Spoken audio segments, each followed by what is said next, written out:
Estamos en Asunción y el compatriota doctor Martín Ramírez Machuca está en Hamburgo, Alemania. Buen día o buenas tardes o buenas tardes, ¿verdad? ¿Qué tal? ¿Cómo te va, Martín? ¿Cómo estás? Buenas tardes, muchísimas gracias Bruno por esta oportunidad para comunicarme con mis colegas, amigos y compatriotas ahí en Paraguay. Aquí son las 3:19 de la tarde y 6 grados de temperatura, Ah, colaborando con tu información también. claro, 3:20 de la tarde, ¿verdad? Más o menos. Exacto, así mismo. Bueno, doctor Martín Ramírez Machuca, él está en Alemania, él es una persona demasiado culta, preparada, profesor de educación idiomática en el Instituto Superior de Educación de Paraguay, licenciado en educación bilingüe, Facultad de Lenguas Vivas, Universidad Evangélica del Paraguay, magíster en español, en portugués, en filosofía por la Universidad de Kiel en Alemania, máster en educación en español, filosofía, Universidad de Kiel en Alemania, doctor en lingüística, es el doctor Martín Ramírez Machuca, doctor en lingüística, lenguas, educación, filosofía, Universidad de Kiel, Alemania. ¿Hace cuántos años en Alemania, doctor Ramírez? La primera pregunta, en Alemania y en otros lugares de Europa, digamos, pero Alemania, ¿hace cuántos años? Y sí, la verdad que me quedé estancado realmente en Alemania, es Sí, cuestiones del destino, por así decirlo. sí. Estoy aquí en Alemania prácticamente 22, 23 años prácticamente, Aha. Sprichst du ya, sehr gut toda mi Deutsch, vida. ja? Sprichst du sehr gut Deutsch? Ja, Natürlich, ich ja. versuche was zu sagen, ja. Bueno, Ein bisschen. bueno, y antes de Alemania, ¿estuviste en otros países? Sí, como siempre le digo a mis colegas, amigos, alumnos, parte de mi vida, la mitad de mi vida prácticamente, la pasé fuera del territorio paraguayo. Tengo 50 y tantos años más de 20 y la mitad pasé fuera del territorio paraguayo, recorriendo el mundo prácticamente y preparándome en educación, más que nada, educación, psicología, sociología, filosofía, una cantidad de disciplinas he acumulado en el tiempo. Estuve un tiempo en Japón, Estados Unidos, varias oportunidades, varios años, y también a nivel regional estuve en varios países también en el Cono Sur, por así decirlo, ¿no? Haciendo investigaciones, trabajando. Quiere decir, todo este cúmulo de trabajo quiero, en cierta manera, retribuir a mi querido Paraguay en toda manera, a ver cómo podemos encajar lentamente todo este cúmulo de conocimientos que a lo largo de uno va acumulando, ¿no? Sí, justamente, ¿qué te dejaron todos estos años, ya que tocaste eso de conocimiento, de formación, de experiencia? ¿Qué recibiste vos? ¿Qué sentís que recibiste vos en lo personal? Y también, por supuesto, con ese bagaje de recepción de experiencias, uno después vuelca, porque vos sos profesor también, ¿verdad? Das conferencias, sos columnista en el diario El Nacional, por ejemplo, acá, diario digital muy importante, pero ¿qué te dejaron estos años? Todos estos años, 25 años más o menos, la mitad de tu vida, o casi 30 años, ¿qué vos sentiste que, digamos, que conocés o que conociste? ¿Qué percibiste del mundo casi 30 años fuera de tu país? Y bueno, el individuo de cierta manera nunca termina de madurar, especialmente nosotros los hombres no maduramos completamente, ¿sí? Sí. Nunca terminamos de aprender, pero resumiendo en cierta manera, me he dado cuenta que he adquirido una cierta madurez hacia el raciocinio, en el sentido, soy un poco más racional, muy disciplinado en ciertas áreas de mi trabajo y eso he aprendido con el correr del tiempo. Me acuerdo en las charlas, los trabajos de sociología que hacíamos en Japón, Sí. mi profesor era doctor en felicidad, ¿sí? Doctor en Felicidad. Doctor en felicidad, sí. Ah, sí. Sí, era doctor en felicidad, mi tutor al llegar en la Universidad de Hiroshima. Y yo, paraguayito, así, con mi mochila, llegué a la Universidad de Hiroshima, Japón. Y yo no entendía nada de lo que pasaba. Mi tutor era doctor en felicidad. Cosa que nosotros los paraguayos no podíamos, hasta hoy en día no podemos interpretar ni entender cómo existe una carrera de doctorado en felicidad. ¿Y qué es la felicidad? ¿Qué es la felicidad para este señor o para vos que aprendiste de él? Por supuesto. Este señor, al llegar a su oficina, me dice: señor Ramírez, usted viene de un país bastante importante. La primera pregunta: ¿son felices los niños en su país? Fue la primera pregunta. ¿Sí? Son felices. Me tomó de sorpresa. ¿Sí?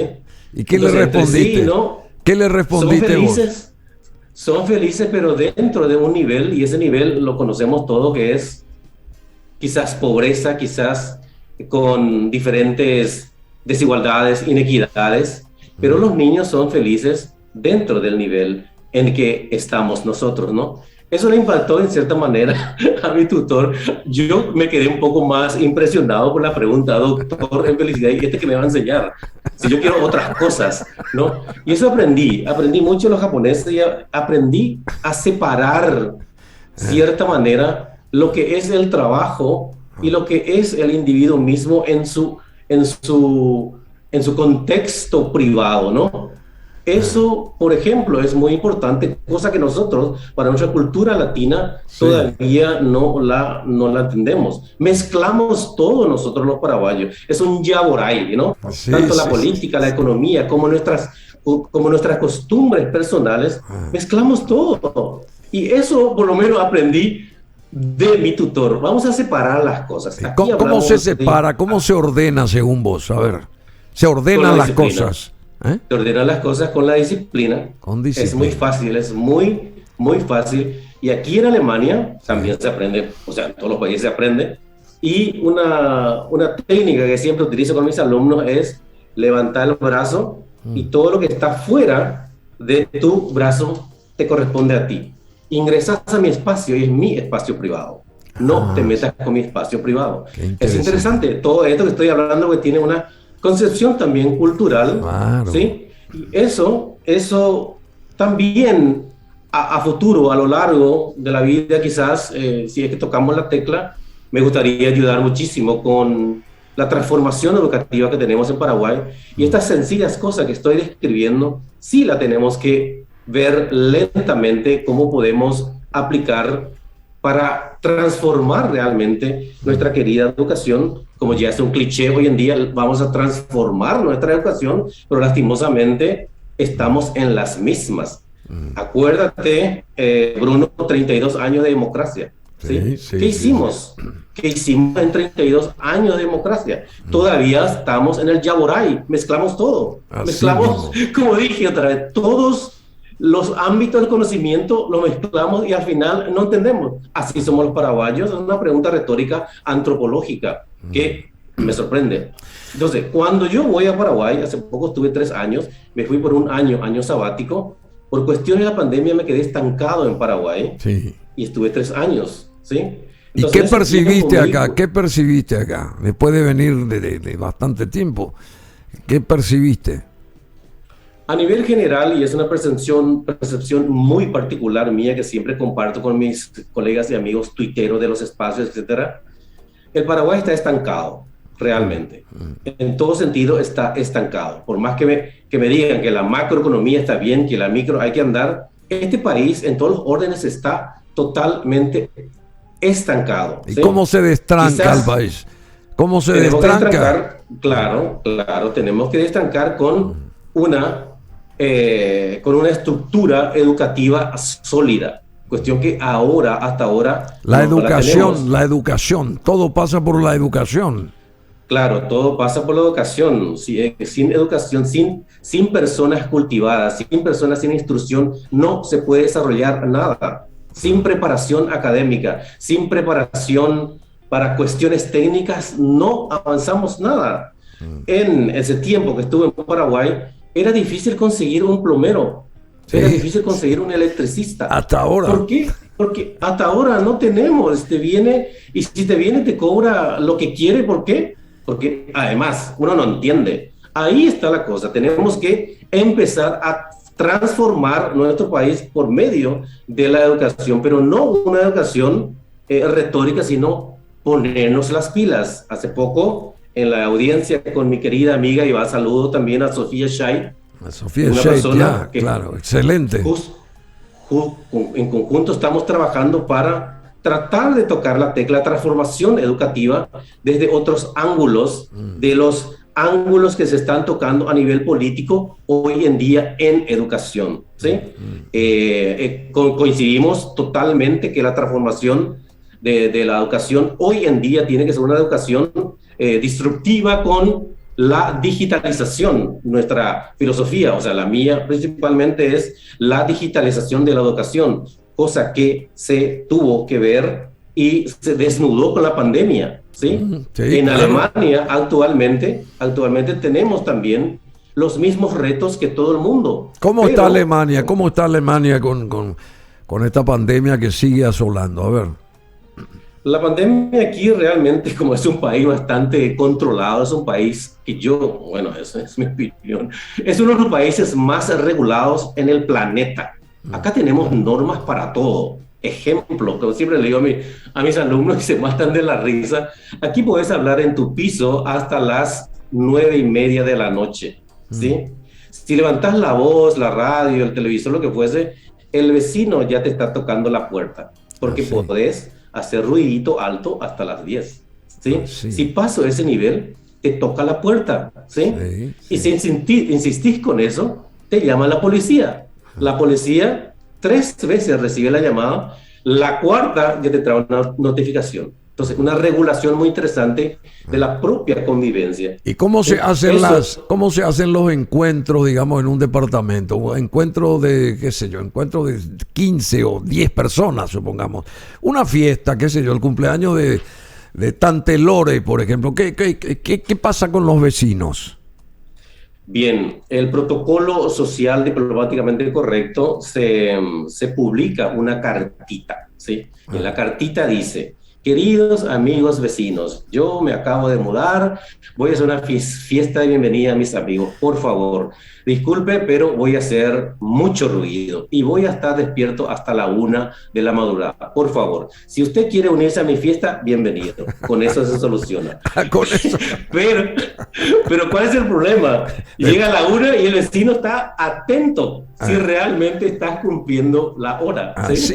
Así es. Cosas, bueno, ¿y qué pasa si tenés una vecindad de 20 personas? ¿Los 20 los traes ahí a tu depto también? A todos, por supuesto, es el protocolo. A mí me tocó una redada policial, me invitaron a una fiesta, porque la fiesta acá en el verano es terrible, ¿no? Me invitaron a una fiesta de colegas, amigos, y nos quedamos hasta las 3 de la madrugada. Dios mío. La policía se nos vino 3 veces. A la cuarta nos quería llevar a la comisaría. Imagínate. Bueno, realmente, doctor Martín Ramírez Machuca, interesantísimo. 40 años de experiencia tiene el doctor paraguayo, por supuesto, él hace muchos años allá en Europa, en Alemania, Martín Ramírez Machuca. Casi 40 años de experiencia en educación en todos los niveles de enseñanza, en instituciones oficiales y privadas del Paraguay y en varios países del mundo. Él está ahora en Hamburgo, Alemania. Hamburgo es la parte norte. Hace frío ahora allá en Alemania, ¿verdad? Exactamente, tenemos invierno con 6 grados, pero hoy por lo menos salió el solecito, como decimos acá. 6 grados, tener 6 grados. 6 grados, frío con sol, sí. Así, bueno, pero son ya las 3:30 más o menos de la tarde ahí, ¿verdad? Exacto. Así que, sí. Bueno, y el doctor Martín Ramírez Machuca habla, por supuesto, varias lenguas: español, guaraní, inglés, alemán, francés, italiano, portugués y japonés. ¿Y cómo haces con tantas lenguas? Políglota absoluto. ¿Escribís y hablás todas estas lenguas, Martín? Sí, en general son 5 lenguas que las manejo bastante bien. Las otras están un poco dormidas. Por ejemplo, el japonés está un poco dormido porque hace poco no Claro. No lo estoy practicando, pero sí, entiendo. ¿Cuál es otra lengua dormida? Pero una lengua dormida sería un poco, el rumano, también estudié rumano. Ah, Y sí. un poco. Pero no cité dormido, nada de italiano. Rumania. Español, ¿Cómo? guaraní, inglés, alemán, No. francés, italiano, portugués y japonés. Rumano. Sí. 9 lenguas entonces. Sí, realmente. Y también está el catalán, que son, bueno, ¿por 10. qué tantas lenguas? Sí. ¿Por qué tantas lenguas? ¿Por qué tantas lenguas? Porque mi carrera es de la lingüística. En la lingüística tenemos que, en la filología románica, ¿Qué es la lingüística? A ver, rápidamente. La lingüística es la ¿Qué que maneja es? las estructuras de la lengua en general, ¿no? Sí. Entonces, dentro de la lingüística, en la filología hispánica, lingüística hispánica, los estudiantes, o sea, todos nosotros teníamos que por lo menos aprender de 2 a 3 lenguas, pero como ya yo tenía inglés, guaraní, español, portugués, ya tenían 4, ¿sí? Y tuve que aprender otras para por lo menos entender qué es lo que se habla cuando hablamos lenguas románicas. Por eso, el castellano, el portugués, el italiano, el catalán, que son todos similares, ¿sí? Y no hay tantos problemas para entendernos. Nosotros podemos entendernos perfectamente con los portugueses, con los italianos, con los franceses. No hay problema que la misma familia, ¿no? Excepto el rumano, que tiene una conexión un poco diferente a la románica, pero también es. Sí, pero el francés no es muy fácil tampoco de hablar, a pesar de que tiene nuestras mismas raíces, digamos, ¿verdad? Porque no es tan fácil el francés, me imagino. Claro, el a francés no ser que vos hayas estudiado, en el caso tuyo, por ejemplo, pero si uno no estudió francés, no puede saber como un portugués o un italiano que más o menos se asemejan ciertas palabras, ¿verdad? ¿O no es así? Claro, más o menos. El francés escrito sí se entiende. El problema del francés es la pronunciación. Claro, es un poco complicada realmente para nosotros, porque en el tono de la lengua está como piano, más o menos para abajo, ¿no? Así en lingüística tratamos de ver los tonos de las lenguas. El italiano es un molto allegro, por eso el italiano es energético, es barullento. Y nosotros el español está en el medio, ¿sí? Y el francés está por debajo del español. ¿Qué podés decirnos en francés? A ver, una frase, 2 frases, una idea, un párrafo en francés. A ver, y queremos escuchar. Quiero yo escuchar tu pronunciación de francés. A ver. Je suis Martin, j'habite ici à l'Allemagne. Et je t'aime beaucoup. Je t'aime beaucoup. A ver, pillaste algo, ¿sí? Más o menos, pero no, en realidad yo tenía una tía que era profesora de francés, que hablaba muy bien francés, Gigi Avente, bueno, ella era la profesora que dominaba el francés, fue a Francia también, bueno, tuvo una presea del gobierno de Francia por tantos años de enseñanza. Gigi Brun Bierzi de Aventes Aguiar. Bueno, doctor Martín Ramírez Machuca, un placer. Me dijiste casi 30 años en Europa, ¿verdad? 30 años más o menos. 30 años en el mundo prácticamente. En el mundo. Sí. Y decime, ¿y cómo está Alemania rápidamente? ¿Se la extraña a Angela Merkel o no? Bien, ahora hay una transición, tenemos el tiempo de transición de luna de miel con este señor Scholz, vamos a ver qué pasa, pero lastimosamente la situación acá en Alemania, en el norte de Europa, tenemos, como se suele decir, vientos de guerra, cosas así, con la incursión de Rusia, con las intenciones de Rusia de atacar a Ucrania, ¿sí? ¿Qué sabes de eso? ¿Qué sabes de eso? ¿Sabes algo más? Sí. No, actualmente todo el mundo sabe que van a hacer una reunión, creo que ya se reunieron para tratar de sacar las diferencias del problema ruso realmente de atacar Ucrania, pero ¿cuál es el problema? Yo creo que ahí hay una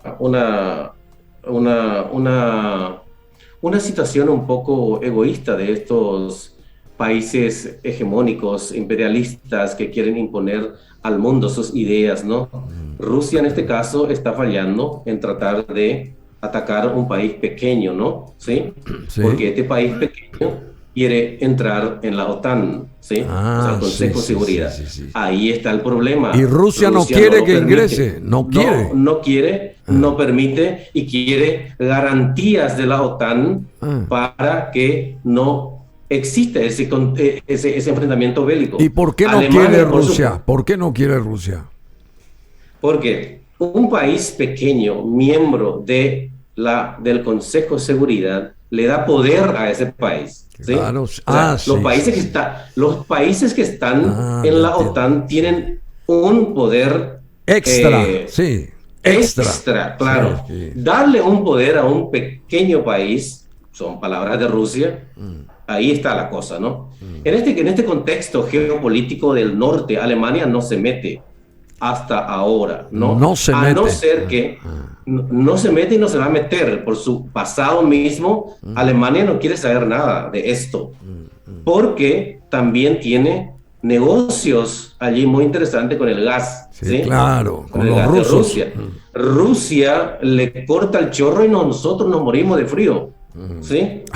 Eso es uno de los casos, ¿no? Uno de los casos, pero por otro lado también, por la historia misma de este país, no está en condiciones para meterse en cosas que no le llaman, pero como miembro de la OTAN, si la OTAN dice, bueno, Alemania, prepárate, amigo, ahí nos vamos todos, así es la cosa, ¿no? ¿Y China qué pasa? Los intereses de China ante una situación como la que se vive allá. Y sí, leyendo y escuchando a algunos políticos y expertos en esto, si se da el ataque, o sea, si se da realmente esto de Ucrania, China podría también atacar a su paísito Taiwán, porque es un precedente que se va a dar. Está es esperando, un precedente entonces. que se va a dar, por supuesto, ¿no? ¿Sí? Está esperando, no lo digo entonces, yo, sino... No lo digo yo, sino dicen los expertos de alta política internacional, ¿no? Pero bueno, así, esto es lo que vivimos actualmente en Alemania, y eso le tomó de sorpresa al nuevo ministro, al Scholz, ¿no? Scholz, es verdad, Scholz. Entonces, bueno, tiene que salirse. Y Estados Unidos tiene que también bregar ahí. ¿Qué hace Estados Unidos? Forma parte de la OTAN también, ¿verdad? Y tiene sus intereses. Por supuesto, Estados Unidos, como todos sabemos, es el policía del mundo, ¿sí? Pero aquí en esta zona, en Alemania, por ejemplo, no se le toca a Estados Unidos, no se habla de Estados Unidos como nosotros tocamos en nuestro hemisferio, ¿sí? Estados Unidos es el papá que gobierna de cierta manera ciertos países frágiles, como en nuestro caso en Sudamérica. Aquí no se habla de Estados Unidos de esa manera. ¿Por qué? Porque Alemania es el centro de Europa y también tiene una supremacía dentro de este territorio, ¿no? O sea, el dueño del euro, por ejemplo. Quiere decir, ¿no?, que Alemania sigue siendo Deutschland über alles, ¿ya? Eso no se dice. Si yo digo eso, me llevan preso automáticamente. ¿Por qué no? Pero claro que sí. Y vos mismo dijiste, en otra palabra, dijiste la misma cosa. Claro, no en otra palabra, pero textualmente no se puede decir, de todas maneras. Bueno, Martín, muchísimas gracias. Martín Ramírez Machuca. Estás en contacto con Mundi, ¿verdad? Mundi Rolón a través de El Nacional, ¿es así? ¿Verdad? Exactamente. El Nacional es un diario digital bastante fresco, bastante interesante, y justamente ahora ya tenemos prácticamente 1 millón de usuarios, 1 millón de usuarios fuera de las redes sociales. Y lo que quiero destacar de este diario es que le damos la oportunidad a todas las personas, los académicos, los que tengan alguna idea para transformar nuestro país, ¿sí? En esa transformación tenemos que buscar y tenemos que tocar la tecla para la oportunidad a la gente que sabe, ¿sí? Tanto al técnico, al académico, a los jóvenes, a los niños, ¿sí? A los líderes, a los nuevos líderes, pero líderes virtuosos que tengan un bagaje quizás un poco más ético, más moral, y no lo que estamos acostumbrados. Por eso me gusta este diario, estoy trabajando como colaborador allí y bueno, por lo menos me estoy llevando bien con los jefes ahí. ¿Sí? Eso es importante. No solamente que te lleve bien con los jefes, que te lleve bien con los lectores, porque esa es lo fundamental, ¿no te parece, Martín? Los lectores tienen la última palabra. Mucho. Y claro, bueno, y combinando y vinculando con lo que había dicho la transformación educativa, porque esto nos va a llevar a una transformación al mismo Paraguay. Hace poco en el Instituto de Desarrollo, en el cual también soy parte, como constructor del Instituto de Desarrollo y también docente con clases virtuales, los jóvenes universitarios de este instituto han publicado los resultados de una encuesta juvenil hacia la corrupción, ¿sí? Bueno, justamente... Los jóvenes le dijeron no a la corrupción. Un 80% de los jóvenes, un alto porcentaje de significancia. Eso es muy interesante en estadística y se tiene que destacar. 80% de los jóvenes dicen que no a la corrupción. Justamente con esto te despido porque vos publicaste esto. Los jóvenes paraguayos se han despertado, cero tolerancia a la corrupción. No sé si alguna vez se va a dar eso. Seguramente yo ya no voy a estar acá en este planeta, pero cuando se elimine parte de la corrupción, por lo menos se vaya limpiando. Pero en fin, te deseamos lo mejor, Martín. Muchísimas gracias. Y tenés que volver a estar en contacto con nosotros. ¿Te parece? La siguiente semana podemos salir otra vez. Excelente, como tú quieras, sin problemas. Ahí vamos a hablar un poco más de alemán, ¿sí? Bueno, ¿sí? Muchísimas gracias, Bruno, por tu tiempo y también a todos los que están siguiendo esto, porque invité a muchos y creo que estaban pendientes de todo esto. Entonces, hay mucha gente pendiente. Vamos a volver a encontrarnos y bien. Bueno, muchísimas gracias, doctor Martín Ramírez Machuca. Auf Wiedersehen. Dankeschön. Desde Hamburgo, Alemania, estuvo con nosotros.